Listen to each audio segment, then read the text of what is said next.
Pai do Senhor, pessoal, eu estava aqui meditando um pouco a respeito de João capítulo 3, quando Jesus ele tem aquele diálogo com Nicodemos, e ele chega para Nicodemos e ele diz: o vento sopra onde quer e não sabe de onde vem, nem para onde vai.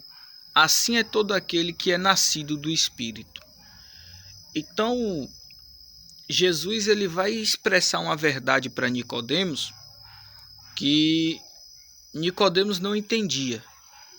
E ele vai dizer para Nicodemos que o agir de Deus é como a movimentação do vento, a movimentação do ar. E eu parei para pensar o seguinte, sabe? As pessoas, alguns, né? Não todos, mas aqueles que dizem que não acreditam na existência de Deus, e eles dizem: se Deus existe, porque eu nunca o vi, então Deus não existe porque eu não vi. Mas quando Cristo ele traz essa palavra, comparando o agir de Deus com o mover do vento, do ar, eu parei para refletir o seguinte: o ar você não vê, mas você sente. E não é porque você não consegue enxergar o ar que ele não exista, mas você vê a ação do ar. Você não vê o ar, mas você vê a ação dele. Você não vê o ar, mas você sente o ar.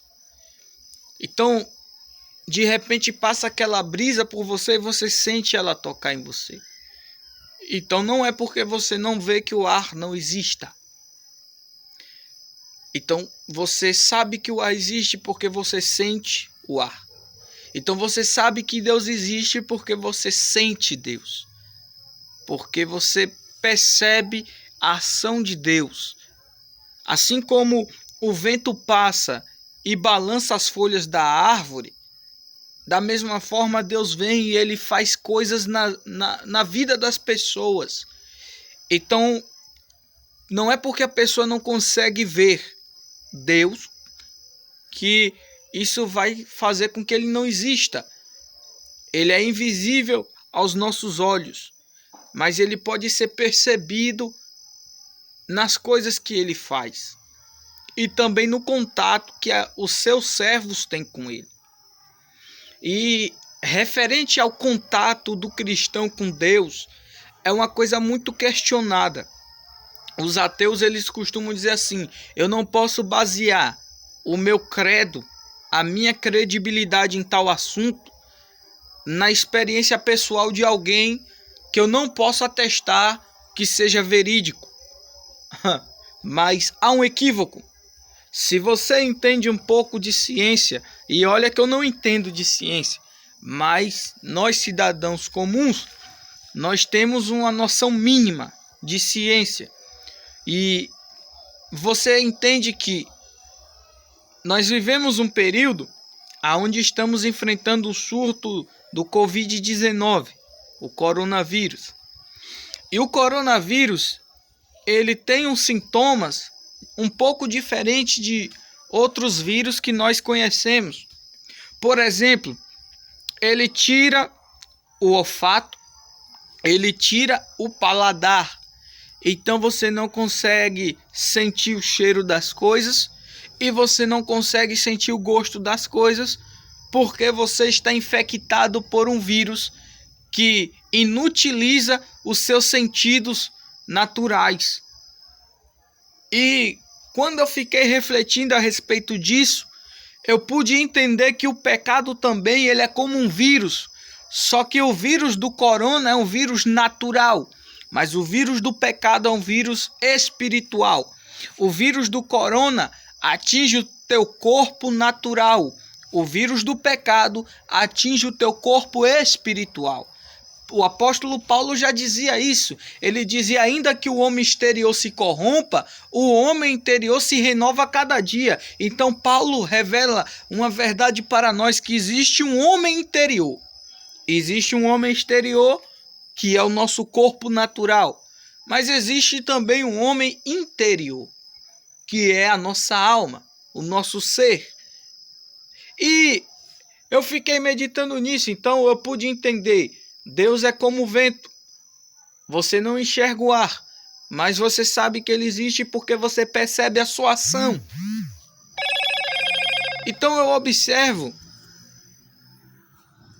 Estava conferindo aqui se a câmera realmente estava filmando. Então eu observo o seguinte. Deus é como o ar que você sente o seu agir, percebe o seu agir, embora você não veja. Agora, entenda, um vírus foi capaz de inutilizar sentidos naturais do corpo humano. Isso significa que o pecado também ele é como um vírus.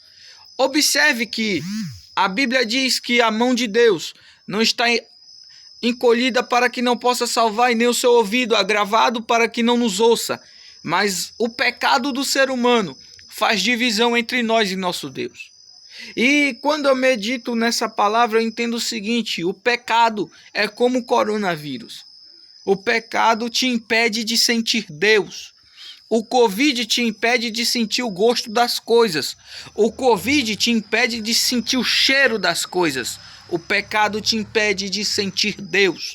Então, quando a pessoa está tomada por um vírus, infectada por um vírus, a depender do vírus, da ordem genética desse vírus, ele pode mudar alguma coisa em você. Ele pode te tornar insensível a algo. E o pecado ele também age assim. Ele faz com que você não sinta a presença de Deus. Mas outra coisa que eu fiquei refletindo é que para os vírus existem os antídotos que são desenvolvidos para que a pessoa possa ser curada. E eu fiquei refletindo que também há um antídoto para o pecado. Digamos que consiga-se desenvolver um antídoto contra o Covid. Esse antídoto vai fazer com que a pessoa seja curada e, consequentemente, ela vai poder sentir novamente o olfato e o paladar. Então, os sentidos dela são devolvidos. O homem podia ver Deus e podia viver em comunhão com Deus. Mas assim como o vírus do Covid tirou alguns sentidos daqueles que foram infectados, o vírus do pecado tirou também a sensibilidade espiritual do ser humano. Ele não sente o seu Criador e não percebe o seu Criador, porque ele está infectado pelo vírus do pecado. Porém, quando você toma um antídoto, você é curado, correto? E qual é o antídoto para o pecado? O antídoto para o pecado é Jesus Cristo. Quando você crê em Jesus Cristo, quando você recebe a Cristo, você é curado. E você pode ter de novo contato com Deus. Não tem como você ser curado se você não toma o remédio. Não tem como você ser curado se você não recebe o antídoto. Então, enquanto as pessoas que não creem em Deus não abrirem o seu coração para viver essa experiência que só Cristo pode oferecer, vocês vão continuar sem ter o conhecimento de Deus. É interessante que certa passagem do Evangelho de Mateus, Jesus ele chega para os fariseus e ele diz o seguinte: uma geração má e adúltera me pede um sinal, mas nenhum sinal lhe será dado senão do profeta Jonas. Porque assim como Jonas ficou 3 dias e 3 noites no ventre do peixe, assim importa que o Filho do Homem fique 3 dias e 3 noites no interior da terra. Há uma revelação profunda nesse texto. Por quê? Porque Jesus ele vai dizer para os fariseus: vocês me pedem sinal, porque os incrédulos pedem sinal. Se Deus existe, me dê uma prova. Eles pedem sinal. Assim como os fariseus pediram um sinal a Cristo. Se você realmente é o Cristo, nos dê uma prova. E Jesus disse: não será dado nenhum sinal a essa geração má incrédula, senão do profeta Jonas. E o que é que Jesus quis dizer com isso? Que já existe um sinal. Cristo foi crucificado e Cristo ressuscitou. E hoje ele está à direita do Pai e intercede por nós, e ele irá retornar. Ele irá voltar. E eu observo o seguinte: não tem como eu conhecer isso, se eu não viver isso. Então, a vocês que não creem no Evangelho, eu quero te dizer, não tem como ser curado de um vírus se você não tomar o antídoto. Não tem como você ter os seus sentidos devolvidos, né? O olfato e o paladar, se você não tomar o remédio e ser curado do Covid. Então não tem como você também sentir Deus, ter o seu sentido espiritual que te permite sentir Deus devolvido, se você não tomar também o antídoto chamado Jesus Cristo. É necessário crer em Cristo. É necessário você abrir o teu coração com sinceridade. E aí você poderá ter experiências com Deus. Porque assim como o ar age e tem a sua atuação na atmosfera, sem poder vermos ele a olho nu, assim é Deus também. Embora não o vemos, mas o percebemos através das coisas que ele faz, através do seu agir. Então que Deus abençoe a sua vida, fique com essa palavra. E se você abrir o seu coração com sinceridade, você vai poder conhecer sim esse Deus. Porque a Bíblia diz, achegai-vos a Deus e ele se achegará a vós. Deus abençoe a tua vida em nome de Jesus Cristo.